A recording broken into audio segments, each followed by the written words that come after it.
attention. There we go. A little confused on the door. And now pushing it closed. Push. There we go. There we go. My name is Benita, and my nickname is Bonnie. Last name Bergen, and my title is President CEO. When we heard about all of the problems that were going on with veterans that were returning to the United States after being in Afghanistan and Iraq and the Middle East, essentially, we realized that the dogs could possibly help in that vein as well. And so we just got pretty excited about doing it. We made contact with some people down at Menlo Park Trauma Care Center for the veterans and went to work. All right, so this is a nudge. So somebody who experiences symptoms of PTSD, they might have certain things that can, physical cues that, kind of tell us that they might be having some kind of anxiety or, whatever the case might be. So what Mommy was doing there was she was covering her face with her hands. And what we expect the dog to do is to come over and kind of break up our hands and kind of be there in our face to say, hey, I am right here, I'm here, and I'm happy to help. I have learned so much. I've learned all about the role that dogs can have in helping our warriors. When I started here, I had no idea the impact that these incredible creatures could have. I always was just like, oh, dogs are so cute, I love hanging out with them. But in joining Paws for Purple Hearts and watching our warriors come in during canine-assisted warrior therapy, I've really seen the impact that they can have. Generally, when the warriors come in, they're kind of solemn, they're cute to themselves, but by the time they leave, they're laughing and they're having fun with their with their fellow warriors as well as our staff members. So it's really cool to see that transformation. I get a question a lot of, is it hard to let them go? And absolutely, yeah, it is. But you know what they are destined to do, whether that's being a facility dog or a service dog, whatever they go on to do, they're impacting somebody's life. And that's greater than, anything ever to me, really, with these dogs, because I can't keep all of them, even if I might want to. They're destined to go help somebody, navigate their disability or talk about those really tough things in therapy. So that's the whole goal for me. And, there's always another puppy that comes in that needs me, that needs, the training. And, I just kind of go through a cycle. And it's always great that we get to stay in contact with our clients through the lifetime of their partnership with their dog. So, I get to check in and make sure, how they're doing, get pictures and stuff. So we're still connected somehow. Really?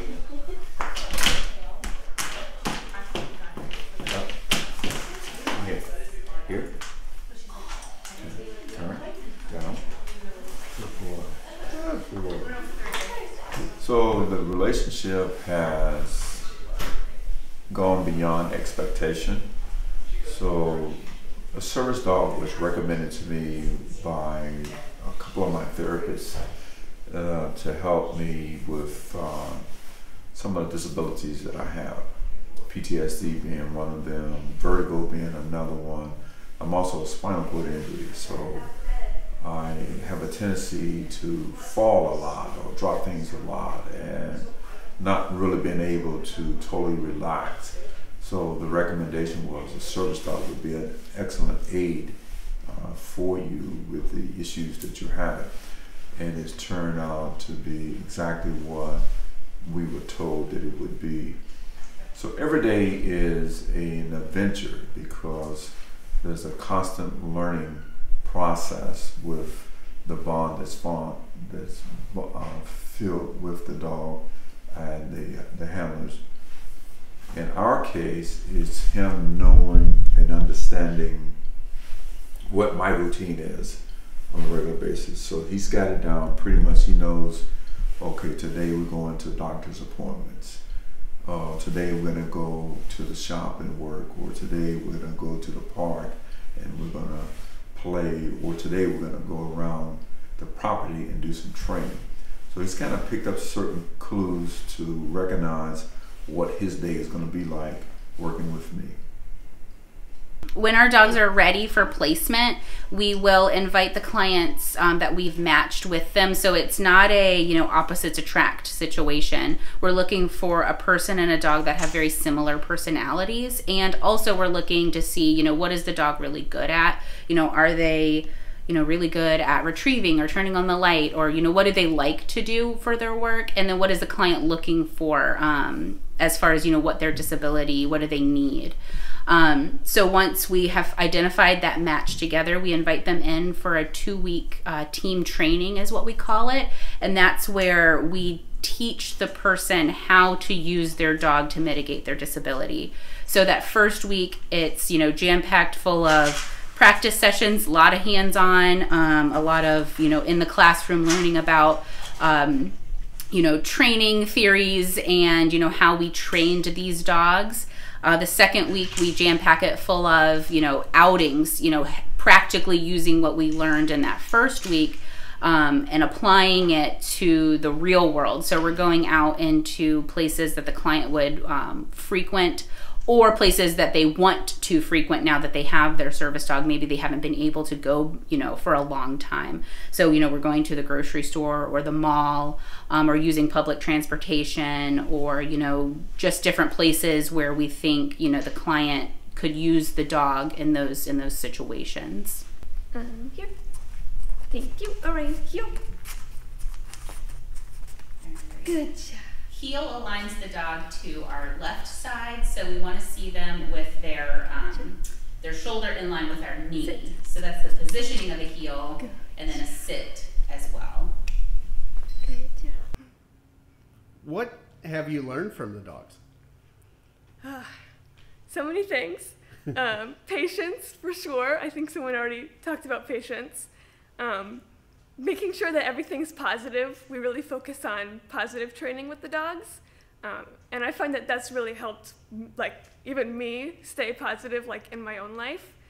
Because always, like, making things fun with the dogs. Because dog training, at least I really try to make training, like, have, like, games.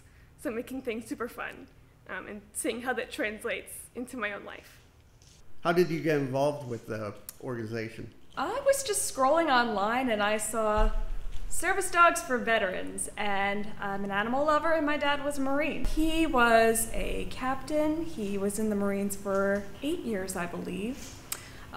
He did recently pass away, so that's why working here was sort of near and dear to my heart. So I am a military kid. I have a big military family. So I've seen the impact these dogs can help, and I've encouraged even my family members to look into getting a service dog because I can see how much they can benefit from it. So it's kind of coming full circle for me. My dad just recently retired after 30 years of military service. I've encouraged him into looking into this, and he has come by here a couple times. He's not exactly close, but I've encouraged him to looking into organizations like us for therapy, because when I brought a dog home when I was a student at Bergen, that dog impacted him so much just for a couple weeks, and I was like, this could help you further down the road and for a longer period of time. Okay. So Jeanette needs to pick up the different objects. This crutch is a weird material. It's a weird size. She's got to learn how to get it to her handler to be able to help them up in case they drop something like that. I think the fact that dogs are so amazing and they can help in so many different ways, it just built on itself. I mean, the dogs did it. I didn't do it. The dogs did it, and they continue to do it, and they make such an awesome difference in the lives of all of us, but certainly people with emotional or mental disabilities, that their love and their affection, and they're able to connect to people in ways that another person can't, and help bring that person out of their emotional states is just remarkable. It's a huge lift for me and other veterans that come through to know that there's an organization like Paws for Purple Heart that is there specifically for the veterans, meeting and exceeding their needs and expectations to get back into what is considered a normal life with a few adjustments here and there. The staff, along with the knowledge that they provide for you and the assistance they provide for you, makes that transition a whole lot easier. Okay, ready? All right, so this is our training light board. Good job. Oh, Ryan just goes up right and does it. So this is the command light. He is flipping the light switch up with his nose. So we have that green extender on it that just makes it easier for the dog to accomplish it, but that can be taken off so it looks like a regular light switch. This board can also be adjusted so that it can go up higher or lower depending on the height of the dog. It's also stable enough to be able to start to teach them to get up on the board. That's why it has the carpet on there. But this is the perfect height to be training him to learn this. I've been volunteering at the college since I was 11 years old. So it's definitely been something I've grown up with, is revolved around helping not just veterans, but helping anyone with a disability of any kind. And it was started with puppies and puppy parenting and all of it. And it was just, she's such an inspiring person to work for. And I've never looked back. I've always loved working with her. And it just worked out that I graduated college and she invited me to come work for the national office. And I did not turn it down at all. I was ready to go. We are trying to have every veteran across the United States that is having any kind of emotional and mental difficulties or physical difficulties be able to get a dog from us or work with us with our dogs. And that's going to take not just the 6 regions, centers in the 6 regions, which we're right now have 5 of our 6 regions across the country. There is at least one office and facility, but we want to get all 6, and then we want satellite centers around those regions as well, so that no one is out of reach and can connect and can get to us and get the help they need.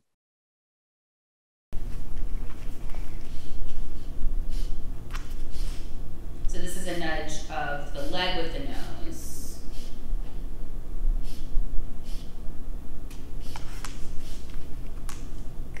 And what we want her to do is, just keep bumping us until, the handler says, good job, thank you, start patting them or something like that.